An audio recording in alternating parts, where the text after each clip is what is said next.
Assalamualaikum warahmatullahi wabarakatuh. Alhamdulillah wassalatu wassalamu ala Rasulillah wa ala alihi wa sahbihi wa mawalah wa la hawla wa la quwata illa billahi wa ba'du.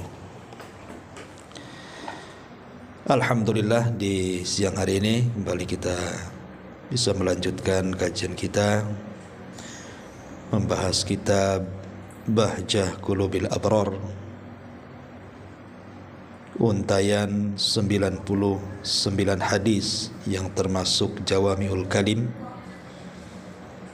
hadis-hadis singkat tapi syarat dengan makna.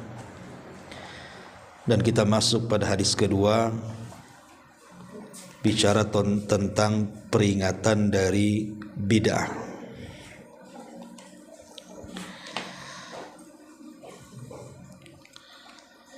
Kita baca hadisnya baru kita jelaskan. An Aisyah radhiyallahu anha qalat,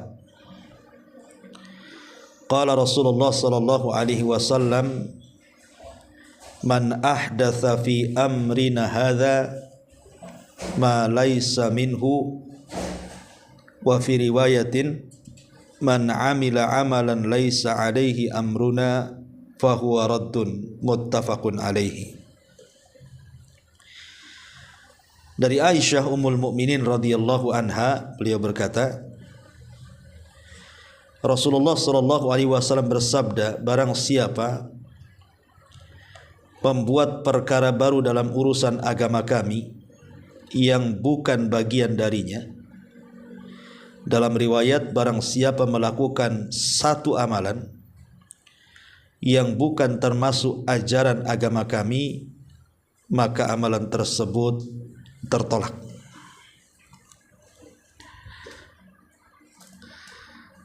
Ma'asyiral muslimat yang dimuliakan Allah Subhanahu wa taala, hadis ini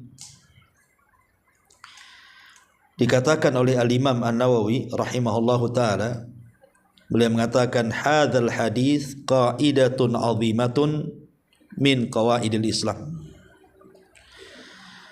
wa huwa min jawami kalimihi sallallahu alaihi wasallam, fa innahu sarihun fi raddi kullil bidai wal mukhtara'ati. Menurut Imam Nawawi, hadis ini adalah termasuk kaidah yang sangat agung sekali dari kaidah-kaidah Islam. Dan hadis ini termasuk jawami kalimihi sallallahu alaihi wasallam, kalimat-kalimat singkat yang syarat dengan makna dari Nabi sallallahu alaihi wasallam. Dan hadis ini juga adalah sesuatu yang sangat terang benderang di dalam menolak setiap bid'ah dan perkara-perkara yang diada-adakan dalam agama. Ini menurut Al-Imam An-Nawawi rahimahullahu taala. Kemudian juga dikatakan oleh Al-Allamah Ibnu Rajab Al-Hambali, hadzal hadis aslun azimun min usulil Islam wa huwa kal mizani lil a'mali fi zahiriha. Kata beliau, hadis ini juga hadis yang sangat agung sekali dari pondasi-pondasi Islam. Bahkan hadis ini sekedudukan dengan timbangan yang menimbang setiap amal yang dilakukan manusia secara zahirnya. Jadi hadis ini adalah hadis yang sangat baik sekali, kata Imam Nawawi dan juga kata Imam Ibnu Rajab, khususnya menolak setiap bid'ah. Jadi hadis ini adalah hadis yang sangat terang benderang untuk menolak setiap perbuatan bid'ah dan perkara-perkara yang diada-adakan dalam agama. Baik, kita akan mengupas sedikit soal permasalahan bid'ah. Ma'asyiral muslimat yang dimuliakan Allah Subhanahu wa taala, para ulama memang ketika bicara soal bid'ah ini macam-macam definisi yang diungkapkan oleh mereka. Tidak mungkin saya sebutkan satu persatu ucapan para ulama soal definisi bid'ah. Tapi saya akan menukilkan satu pendapat ulama tentang definisi bid'ah. Saya ambil dari perkataan Al-Imam Asy-Syatibi rahimahullahu taala, yang menurut saya ini yang paling sempurna ketika mendefinisikan apa itu bid'ah. Kata Imam Syatibi rahimahullahu taala, fal bid'atu ibaratun an tariqatin fid dini mukhtara'atin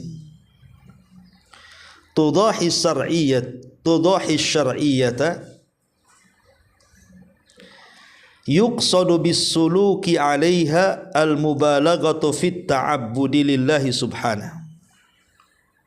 Kata beliau, fal bid'atu, adapun bid'ah, ibaratun, sebuah ibarah, an tariqatin, dari sebuah tata cara, fid dini mukhtara'atin, di dalam agama yang diada-adakan, tudahi syar'iyyata, yang menyerupai syariat, yuqsadu bisuluki alaiha, dimaksudkan dengan melakukan perbuatan yang diada-adakan itu, al-mubalaghatu, berlebihan, fit ta'abudi lillahi subhanahu wa ta'ala, di dalam menyembah Allah subhanahu wa ta'ala. Ini definisi yang paling jami al-mani bahasanya, yang paling sempurna. Jadi saya ulang biar paham apa itu bid'ah. Bid'ah itu satu tata cara, kata Al-Imam Asy-Syatibi, satu tata cara dalam agama, tetapi tata cara itu dibuat-buat. Kemudian tata cara yang dibuat-buat, yang dinasabkan ke dalam agama, mirip pula dengan syariat. Kemudian orang yang melakukannya berlebihan ketika melakukan tata cara yang baru itu, tujuannya dalam rangka beribadah kepada Allah subhanahu wa ta'ala. Inilah bid'ah. Baik, kita uraikan biar lebih paham. Dari definisi Imam Syatibi ini, pertama, bahwa bid'ah itu urusan agama, bukan urusan dunia. Tidak ada hubung kait urusan dunia dalam perkara bid'ah. Karena ada orang yang menolak bid'ah itu sampai mengatakan dari kaki sampai kepala itu semua bid'ah katanya. Urusan dunia itu kita tidak bicara. Di zaman Rasul tidak ada, di zaman sekarang ada. Itu bid'ah secara bahasa, tetapi bukan bid'ah secara istilah yang kita pahami, yang oleh Nabi SAW katakan setiap bid'ah sesat. Bukan itu. Jangan dibawa-bawa perkara dunia ya, karena bid'ah itu ibaratun an tariqatin fid din. Dia adalah bicara soal agama, bukan soal dunia. Ini satu poin. Poin yang kedua, mukhtara'atin, yang dibuat-buat. Artinya kalau ada contohnya dari Nabi SAW atau ada perintahnya dari Al-Quran, itu bukan bid'ah, itu syariat namanya. Berarti selain urusan agama, perbuatan itu dibuat-buat. Tidak ada contohnya, artinya tidak ada perintah dari Allah, tidak ada perintah dari Rasul, kita buat-buat pula. Itu yang kedua.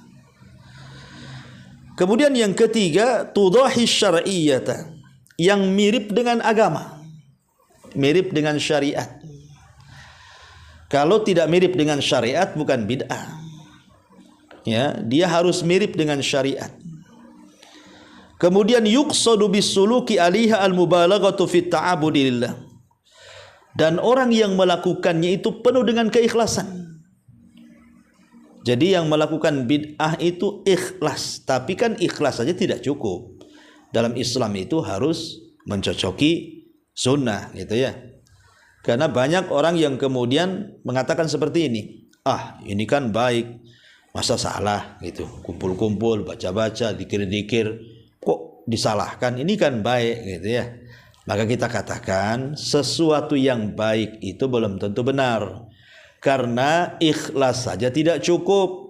Harus betul-betul ada bimbingan dalam Islam. Baik dalam Quran ataupun dalam sunnah Nabi SAW. Ya. Itu secara global. Makna daripada definisi Imam Syatibi rahimahullahu ta'ala. Kemudian juga catatan penting dalam definisi ini, bahwa sesuatu yang dianggap bid'ah itu harus yang sifatnya dilakukan terus-menerus, Bu. Kalau tidak dilakukan terus-menerus itu bukan bid'ah namanya, tetapi menyelisihi sunnah. Contoh umpamanya ya. Kalau umpamanya habis berdoa kemudian mengusap wajah, kan memang ada riwayatnya, tapi kan lemah. Berarti kalau mengamalkan hadis lemah itu menyelisihi sunnah. Tapi kalau setiap berdoa kemudian mengusap wajah, kalau sekali-kali itu bukan bid'ah namanya, tapi menyelisihi sunnah. Kenapa? Karena hadisnya lemah. Kalau sudah tahu hadis lemah masih juga diamalkan, kemudian dilakukan terus-menerus, maka menyelisih sunnah berubah menjadi bid'ah. Paham Bu ya? Ya, jadi kalau sekali dua kali bukan dikatakan bid'ah, tetapi menyelisihi sunnah. Tapi kalau terus-terusan menyelisih sunnah bisa menjadi bid'ah. Nah, di sini juga saya ingin katakan, karena ada juga sebagian para pendakwah, karena mereka ingin menghaluskan bahasa bid'ah, janganlah bilang bid'ah katanya, keras, nanti orang tak suka, bilang saja menyelisih sunnah, kan gitu ya. Beda menyelisih sunnah dengan bid'ah, itu beda. Kalau menyelisih sunnah itu kalau dilakukan sekali dua kali itu menyelisih sunnah namanya. Tapi kalau sudah dilakukan terus-menerus, menyelisih sunnah naik menjadi bid'ah. Nah, ini harus dipahami. Ya. Ini juga catatan penting. Kemudian juga catatan penting adalah seseorang harus memahami antara definisi maksiat dengan bid'ah. Apakah setiap maksiat itu bid'ah? Maka kita katakan bahwa tidak semua maksiat itu bid'ah, tetapi semua bid'ah pasti maksiat. Kenapa demikian? Karena sumbernya beda. Kalau maksiat itu sumbernya syahwat, kalau bid'ah itu sumbernya syubhat. Jadi sumbernya sudah beda tuh. Jadi kalau maksiat itu sumbernya syahwat, Bu, tapi kalau bid'ah itu sumbernya syubhat. Lah apa bedanya syahwat dengan syubhat? Saya contohkan. Nabi Adam alaihi salam ketika turun dari sorga, apa kesalahannya? Memakan buah khuldi, buah larangan. Berarti dosa Nabi Adam berkaitan dengan syahwat atau syubhat? Berkaitan dengan syahwat. Karena makan itu bicara syahwat, ya. Makan buah larangan, sebab makan itulah maka Adam diturunkan dari sorga ke bumi. Kemudian yang kedua, iblis. Kenapa iblis juga dikeluarkan dari sorga kemudian diturunkan ke bumi? Apa salah iblis? Salah iblis inilah yang disebut dengan syubhat, bukan syahwat. Iblis tak makan buah. Iblis itu ada syubhat di kepalanya. Saat disuruh sujud kepada Adam tak mau. Apa syubhat di kepalanya? Karena iblis merasa benar, dia lebih baik dibandingkan Adam, karena Allah menciptakan dari api, Adam pula diciptakan dari tanah. Kata iblis, ya aku lebih baik. Itu namanya syubhat, Bu.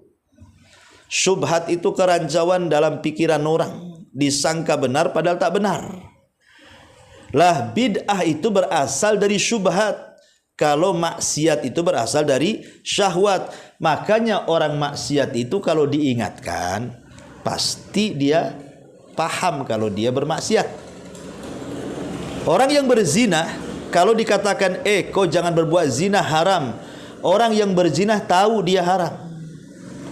Orang yang maling, kau jangan maling, orang yang maling tahu kalau dia melakukan yang haram. Tidak ada maling melakukan sedang ibadah, itu tidak ada. Artinya ahli maksiat itu mudah tobatnya. Kalau diingatkan dia tahu dia sedang maksiat. Kenapa? Karena sumbernya syahwat. Tapi kalau sumbernya syubhat ini, kalau diingatkan susah tuh. Jadi orang yang melakukan bid'ah ini kalau diingatkan jangan berbuat bid'ah, dia bisa balik nasihati kita. Karena dikiranya dia benar, kita yang salah. Nah, begitu ya Bu ya. Kalau syubhat itu dia adalah kerancuan dalam otak, dikiranya benar padahal salah. Makanya para pelaku bid'ah itu susah diingatkan. Kalau nasihat itu nggak mempan mereka itu, karena merasa benar masalahnya. Itulah bahayanya penyakit syubhat itu. Nah, itulah bedanya antara maksiat dengan bid'ah. Tidak setiap maksiat bid'ah, tapi setiap bid'ah adalah maksiat. Ini poin yang kedua. Ya. Ma'asyiral muslimat yang dimuliakan Allah Azza wa Jalla, kita sering mendengar di masyarakat ini, terutama yang baru-baru ngaji nih Bu ya, saya nasihatkan ya. Kan sering Bu, kalau ustadz-ustadz itu sebelum berceramah itu kan biasanya ada muqaddimah tuh Bu. Innal hamdalillah kan gitu ya. Sampai kepada apa? Fa inna khairal hadisi kitabullah wa khairul huda huda Muhammadin sallallahu alaihi wasallam wa syarrul umuri muhdatsatuha wa kullu muhdatsatin bid'ah wa kullu bid'atin dhalalah wa kullu dhalalatin finnar. Kan sering tuh ustaz-ustaz itu bawa muqaddimah kayak gitu. Bahwa setiap bid'ah sesat dan setiap kesesatan di neraka. Akhirnya disimpulkan berarti para pelaku bid'ah itu di neraka. Gitu ya. Biasanya yang kencang-kencang kayak gitu orang-orang baru ngaji itu. Ya, ibu jangan sembarang mengatakan pelaku bid'ah itu di neraka. Semangat boleh, ya, ndak suka dengan bid'ah, tapi jangan kemudian kita nerakakan orang yang melakukan bid'ah. Umpamanya ada saudaranya melakukan bid'ah, kau jangan melakukan bid'ah, masuk neraka kau, katanya. Jadi nggak boleh Bu ya. Oh, kayak yang punya neraka ibu aja itu. Makanya kita pahami apa itu bid'ah, supaya jangan mudah memvonis orang masuk neraka gara-gara buat bid'ah. Harus dipahami dulu Bu, ya. Kapan para pelaku bid'ah itu masuk neraka, kapan para pelaku bid'ah itu tidak masuk neraka. Begini Bu ya. Ulama itu ada 3 pendapat soal bid'ah di neraka atau tidak di neraka itu. Pendapat yang pertama, bahwa para pelaku bid'ah itu masuk neraka dan dikekalkan di dalamnya. Tapi ini bukan pendapat ahli sunnah. Ini pendapatnya ahli bid'ah juga dari kalangan Khawarij. Jadi orang Khawarij, orang Mu'tazilah, orang Jahmiyah mengatakan bahwa pelaku bid'ah ini kalau masuk neraka, kekal dia di dalam neraka. Ingat, ini bukan pendapat ahli sunnah, ini pendapat Khawarij. Ini satu pendapat. Pendapat yang kedua dibagi. Kalau bid'ahnya dalam ibadah tidak masuk neraka. Kalau bid'ahnya dalam masalah keyakinan masuk neraka. Nah, ini juga bukan pendapat ahli sunnah. Ini pendapat ahli kalam. Pendapat orang-orang filsafat dari kalangan Mu'tazilah dan yang lainnya. Mereka membagi kalau bid'ah ibadah tidak masuk surga, enggak masuk neraka. Kalau bid'ah dalam urusan keyakinan, baru masuk neraka katanya. Ya. Kemudian yang ketiga, inilah pendapat ahli sunnah nih, pendapat kita, ya, bahwa bid'ah itu terbagi 2 Bu. Pertama, bid'ah yang menjadi pelakunya kafir.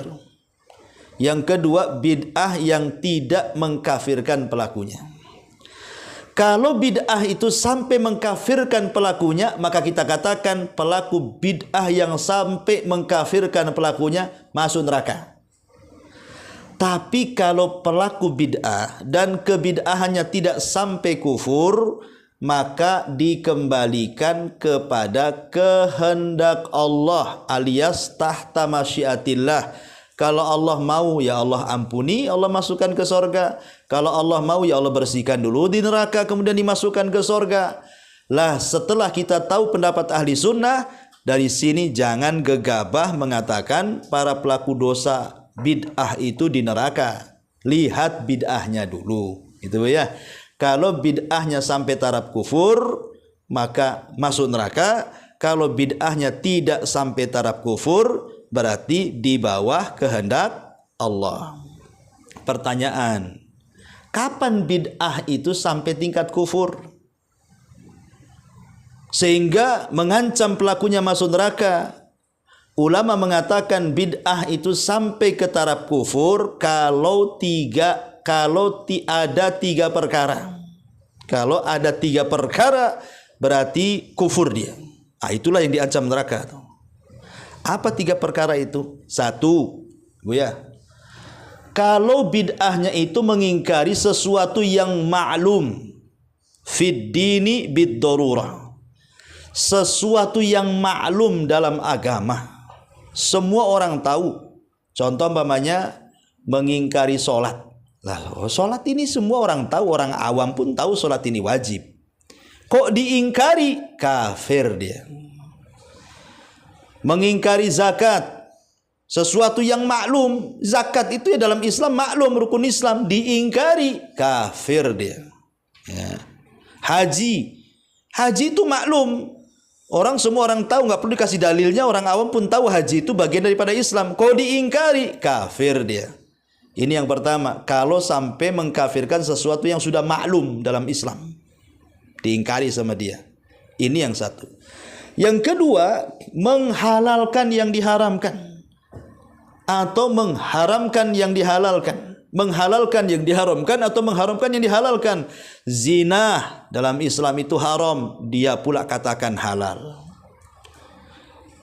Kemudian homoseksual dalam Islam itu haram, dia katakan halal pula. Mencuri dalam Islam itu haram, dia katakan halal pula. Khomer dalam Islam itu haram, dia halalkan pula. Kalau sudah menghalalkan yang diharamkan Allah, kafir dia. Ini yang kedua. Yang ketiga, sesuatu yang disucikan oleh Allah. Sesuatu yang disucikan oleh Allah dalam Al-Quran atau dalam sunnah Nabi SAW yang berkaitan dengan nama-nama dan sifat bagi Allah, kalau diingkari dia kafir.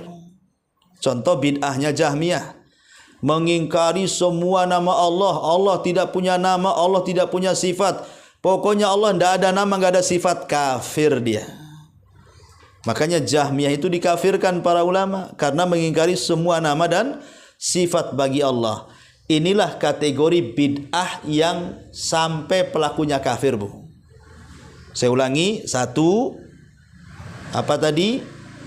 Mengingkari sesuatu yang sudah maklum dalam agama, seperti mengingkari sholat, puasa, zakat, haji, dan yang lainnya. Yang kedua, menghalalkan yang diharamkan atau mengharamkan yang dihalalkan. Maka ini kafir secara agama. Kemudian yang ketiga, mengingkari yang disucikan Allah dalam Quran atau dalam sunnah dalam bab nama dan sifat bagi Allah, seperti bid'ahnya Jahmiyah yang mengingkari nama dan sifat bagi Allah. Berarti kalau ada tiga perkara ini, kita katakan pelakunya terancam neraka ini, karena ini kekufuran. Tapi kalau tidak ada dari tiga perkara ini di bawah kehendak Allah. Dari sini kita tahu jangan gegabah membid'ahkan orang dan mengatakan orang yang melakukan bid'ah itu di neraka. Gitu ya. Biar ibu paham ya. Kalau tidak paham nanti asal main bid'ah, main neraka aja, kayak milik dia aja neraka tuh, ya.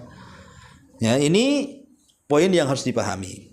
Kemudian pertanyaan lagi, gimana caranya mengenal bid'ah tuh? Ya, Ustaz, bagaimana caranya saya mengenal itu bid'ah? Kata ulama, mengenal bid'ah itu dengan 6 perkara. Ibu harus pahami 6 perkara ini. Kalau ibu paham dengan 6 perkara, pahamlah ibu dengan bid'ah. Pertama, sebab. Yang kedua, jenis. Yang ketiga, bilangan. Yang keempat, cara. Yang kelima, tempat. Yang keenam, waktu. Saya ulangi, yang pertama sebab, yang kedua jenis, yang ketiga bilangan, yang keempat cara, yang kelima tempat, yang keenam waktu. Dengan 6 perkara ini kita bisa tahu mana bid'ah, mana bukan bid'ah. Satu, sebab ibu setiap ke pasar pulang ke rumah selalu sholat 2 rakaat. Kalau ditanya sholat apa bu? Sholat tahiyatul bait katanya. Sholat tahiyat rumah katanya. Memang ada hadisnya, tapi hadisnya lemah. Berarti menjadikan sebab, setiap sebab masuk rumah kemudian sholat 2 rakaat, berarti sholat 2 rakaat itu bid'ah. Kenapa? Karena sebab seperti itu tidak ada dalilnya. Tapi kalau ibu ke masjid kemudian sholat 2 rakaat sunnah. Kenapa? Karena ada dalilnya. Sebab masuk masjid sholat tahiyatul masjid. Kalau sebab masuk rumah kemudian sholat tahiyat bait, itu tidak ada dalilnya. Memang ada hadisnya, tapi hadisnya lemah. Dan dalam Islam tidak boleh mengamalkan hadis lemah, kecuali sesuai dengan syarat yang disebutkan oleh para ulama hadis gitu ya. Tapi pada dasarnya tidak bisa mengamalkan hadis lemah. Ini yang pertama. Yang kedua jenis, umpamanya datang Idul Adha, kemudian ibu pengen korban, beli pula lah kuda, dikorbankan sama ibu tuh. Pertanyaannya, kurban dengan kuda sah atau enggak? Tidak. Berarti ibu buat bid'ah dengan korban kuda tuh. Kenapa dibilang bid'ah?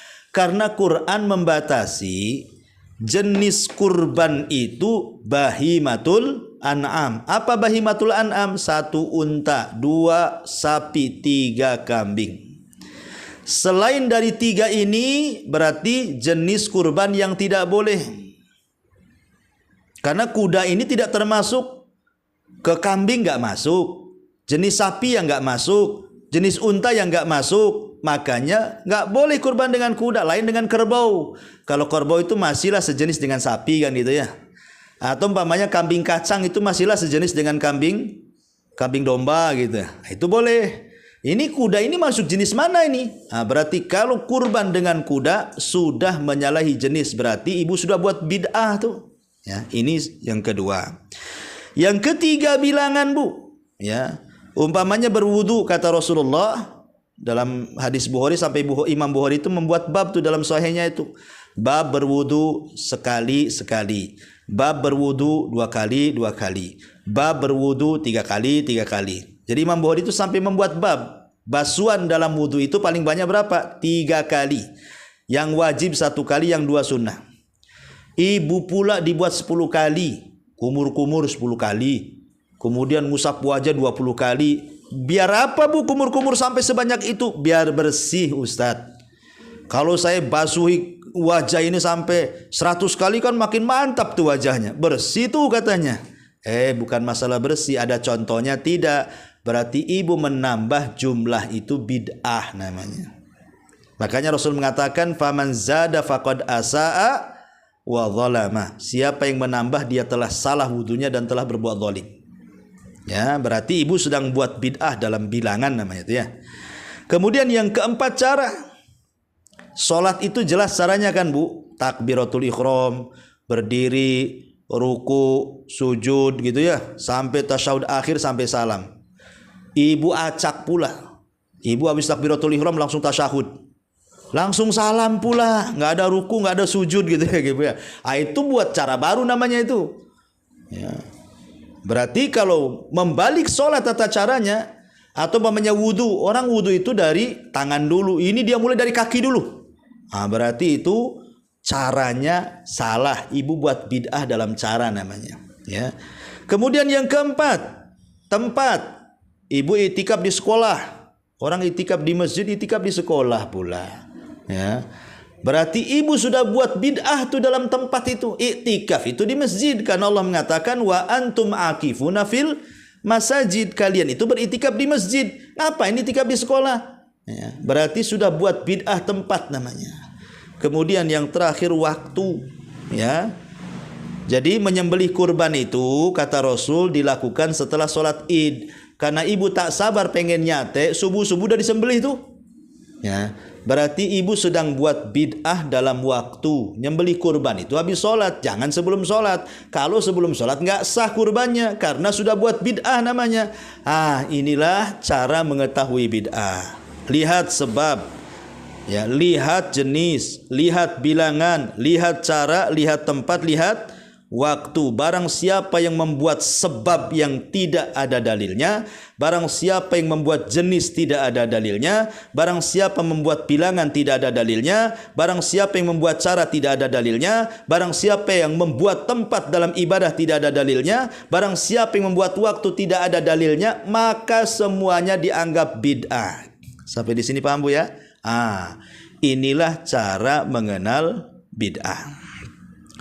Taib, ma'asyiral muslimat yang dimuliakan Allah Subhanahu wa taala. Kalau ada orang yang mengamalkan sebuah sunnah, tapi sunnah itu tidak jarang diamalkan orang. Tiba-tiba adalah kawan ibu yang mengamalkannya. Apa kita katakan bid'ah? Tidak, ya. Jadi kalau ada kawan mengamalkan sunnah itu tidak pernah dikerjakan orang karena orang sudah melupakannya. Tiba-tiba kok dikerjakan, dia bukan sedang buat bid'ah, tapi sedang melakukan sunnah mahjurah, sunnah yang ditinggalkan. Contoh, umpamanya, ibu ini habis kumpul-kumpul, umpamanya arisan gitu ya, atau kumpul-kumpul dengan kawannya di rumah kawannya, entah 5 orang, entah 6 orang, kemudian ngobrol-ngobrol sudah 1 jam. Kurang, akhirnya ditambah 2 jam ngobrolnya, kurang, ditambah 3 jam. Asik kali lah ngobrol tuh, apa yang diobrolkan tuh. Akhirnya ibu bubar. Sebelum bubar adalah salah seorang ummahat itu mengatakan, tunggulah, jangan bubar dulu, saya akan bacakan surah Wal Asri. Pamannya, dengarkan dulu ya. A'udzubillahi minasyaitonirrajim. Bismillahirrahmanirrahim. Wal asri innal insana lafi khusrin illal ladzina amanu wa amilus solihat wa tawassaw bil haqq wa tawassaw bis sabr. Subhanakallahumma bihamdika asyhadu an la ilaha illa anta astaghfiruka wa atubu ilaik. Allahu ta'ala alam. Assalamualaikum warahmatullahi wabarakatuh. Ayo pulang. Umpamanya gitu, Bu. Apakah ibu yang melakukan itu bid'ah? Tidak, dia tidak sedang buat bid'ah. Dia sedang mengamalkan sunnah yang ditinggalkan. Karena kebiasaan para sahabat itu kalau mereka bermajlis sebelum pulang sesama mereka membaca surah Wal Asri. Ya. Jadi ada perkara-perkara baru yang dilakukan orang, tapi ada sunnahnya, tapi kemudian orang nggak pernah mengamalkannya, tiba-tiba diamalkan, itu bukan bid'ah. Dia sedang mengamalkan sunnah yang ditinggalkan. Dan sunnah yang ditinggalkan banyak sekali. Apalagi di zaman sekarang kan. Ya, kalau kita ini contoh umpamanya di desa yang nggak ada lah orang yang kenal sunnah di situ, tiba-tiba ibu pakai cadar, kan aneh orang itu, karena nggak pernah di situ ada orang pakai cadar, atau laki-laki cingkrang, atau umpamanya bejanggut, atau apalah gitu kan. Kadang-kadang ada tuh di tempat-tempat tertentu kalau kita mengamalkan sunnah itu orang heran dengan kita kan. Lain kok di perkotaan kan sudah biasa kan. Tapi di desa-desa tertentu itu kadang-kadang aneh gitu ya. Lah ketika kita melakukan hal yang aneh bukan sedang melakukan bid'ah, tapi sedang melakukan sunnah yang banyak ditinggalkan orang. Ya, ini namanya sunnah mahjurah. Baik, ma'asyiral muslimat yang dimuliakan Allah Azza wa Jalla.